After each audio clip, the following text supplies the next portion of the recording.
नमस्कार दोस्तों, आपका स्वागत है आपके चैनल MKPSGS में। मेरा नाम सोमेन सिंह है और आज हम आपको उत्तर प्रदेश पुलिस के बारे में कुछ महत्वपूर्ण जानकारियां देने जा रहे हैं। इस वीडियो के माध्यम से हम आपको पुलिस की कार्यप्रणाली, उसकी जिम्मेदारियां और हमारे समाज में उसकी भूमिका के बारे में विस्तार से बात करेंगे। आज यूपी पुलिस का इतिहास का भाग 2 है। हमारे यूपी पुलिस के इतिहास पर आधारित श्रृंखला में आपका स्वागत है। पिछले एपिसोड में हमने यूपी पुलिस की स्थापना और प्रारंभिक वर्षों में बारे में चर्चा की थी। आज हम 20वीं सदी की यूपी पुलिस के महत्वपूर्ण घटनाओं और परिवर्तनों के बारे में विस्तार से जानेंगे। तो चलिए शुरू करते हैं। स्वतंत्रता के बाद सुधार। 1947 में स्वतंत्रता के उदय ने भारतीय उपमहाद्वीप में महत्वपूर्ण बदलाव लाए। यूपी पुलिस अन्य राज्य पुलिस बलों की तरह महत्वपूर्ण सुधारों की गुजरी।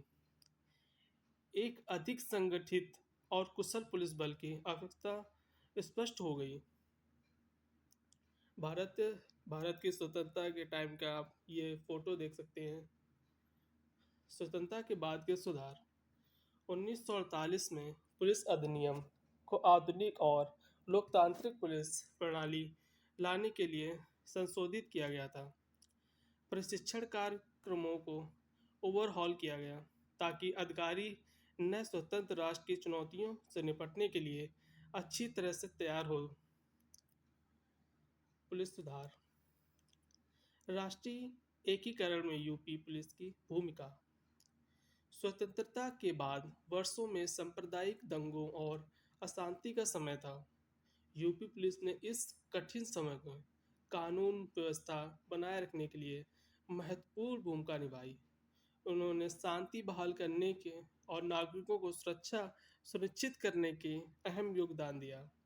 आप इस फोटो के माध्यम से देख सकते हैं जो दंगा हुए थे, सांप्रदायिक दंगे।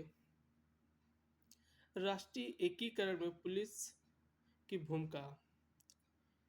मुझे विभाजन के दिनों की याद है। हम सभी के लिए एक चुनौतीपूर्ण अवधि थी। हमें हिंसा को रोकने और लोगों की सुरक्षा के लिए बिना थके काम करना पड़ा। यूपी पुलिस राष्ट्रीय एकीकरण में अधिकारी की तरफ से बोला गया बयान था ये। सेवानिवृत्त अधिकारियों को साक्षात्कार। 20वीं सदी के उत्तरार्ध में आधुनिकीकरण। 20वीं सदी के उत्तरार्ध में यूपी पुलिस का महत्वपूर्ण आधुनिकीकरण हुआ। नई प्रौद्योगिकियों, वाहनों और संचार प्रणालियों की शुरुआत ने पुलिस के काम करने के तरीकों को बदल के रख दिया था। 20वीं सदी के उपरांत आधुनिकीकरण विशेष अपराधों जैसे साइबर अपराध और आतंकवाद से निपटने के लिए विशेष इकाइयों का गठन किया गया।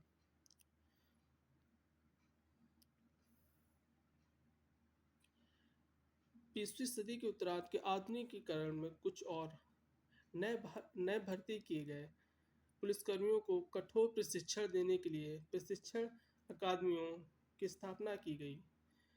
केवल शारीरिक प्रशिक्षण पर ही नहीं बल्कि पुलिसिंग के नैतिक और कानूनी पहलुओं पर भी जोर दिया गया। आप देख सकते हैं फोटो के माध्यम से पुलिस प्रशिक्षण केंद्र। महत्वपूर्ण मामले और अभियान।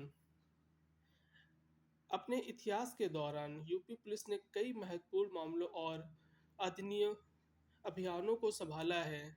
संगठित अपराध से लेकर उच्च प्रोफाइल जांच तक यूपी पुलिस ने उल्लेखनीय समर्पण और बहादुरी दिखाई है। महत्वपूर्ण मामले और अभियान। अधिकारी ऑपरेशन तीव्र था, लेकिन हमारी टीम अच्छी तरह से कार्य तैयार थी। जब हमने अपराधियों को सफलतापूर्वक गिरफ्तार किया तो वह हमारे लिए गर्व का क्षण था। ये अधिकारी का बयान था। महत्वपूर्ण मामलों में शामिल अधिकारियों की साक्षात्कार। यूपी पुलिस की सेवा और बलिदान का एक समृद्ध इतिहास है। जैसे जैसे हम आगे बढ़ते हैं, यह महत्वपूर्ण है कि हम अतीत के से सीखें और एक ऐसा पुलिस बल बनाना जारी रखें जो कुशल, निष्पक्ष और लोगों की सुरक्षा के प्रति समर्पित हो।